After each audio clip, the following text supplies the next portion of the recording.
விடாமல் பாதுகாக்க சிலம்பம் பழகுவோம், சிறப்பான உடல் நலம் பெறுவோம்.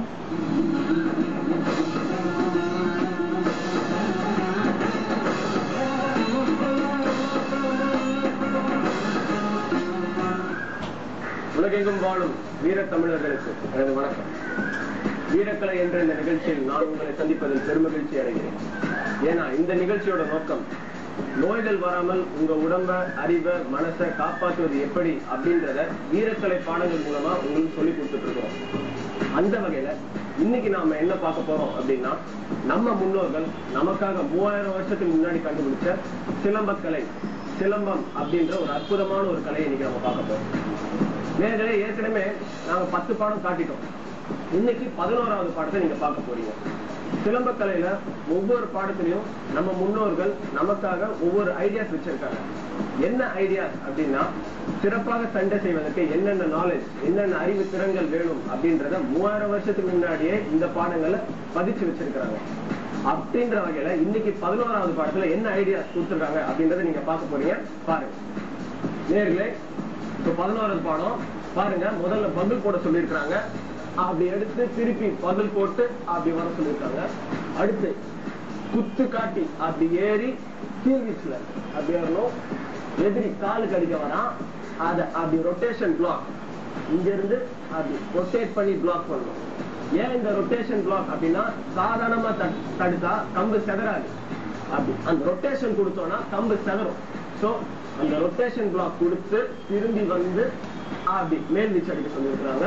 அடுத்து பாருங்க, மூவிங் மேல் வீச்சு 1 2. இது பாத்தீங்கன்னா இது 4 வீடு மாதிரியே வரும்.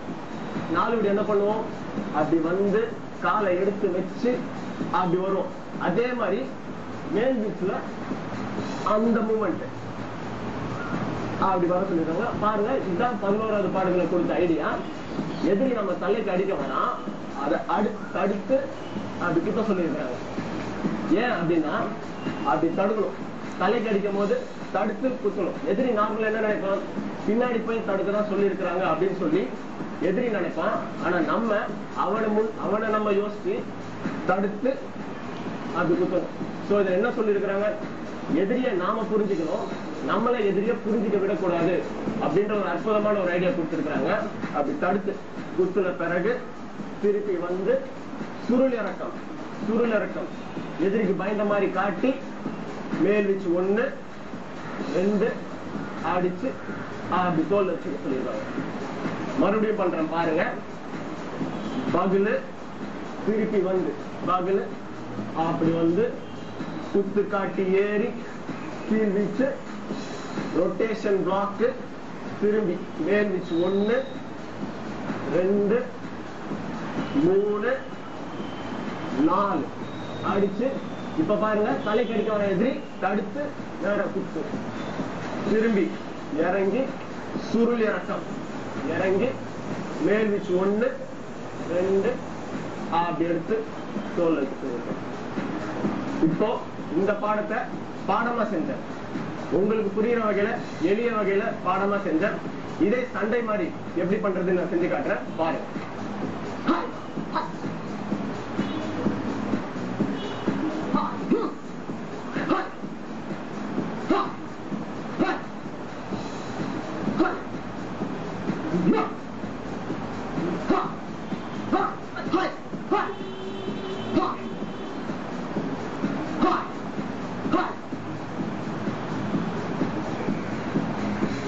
நேர்களே, இப்ப நீங்க சிலம்பக்கலையில 11வது பாடத்தை இப்ப நீங்க பாத்தீங்க. இந்த பாடத்துல சண்டைக்கு எப்படி எதிரி ஈஸியா வீழ்த்துவது அப்படின்றத ஒரு ஐடியா மூலமா சொல்லியிருக்காங்களோ, அதே மாதிரி இதே பாடம் உங்க வாழ்க்கைக்கு எப்படி பயன்படும் அப்படின்றதையும் சொல்லியிருக்கிறாங்க. என்ன அப்படின்னா, சிலம்பக்கலை நீங்க பண்ண உங்க ஆரோக்கியம் நிச்சயிக்கப்படும். நீங்க இந்த கலையை உங்க தற்காப்புக்காகவும் நீங்க பயன்படுத்திக்கலாம்.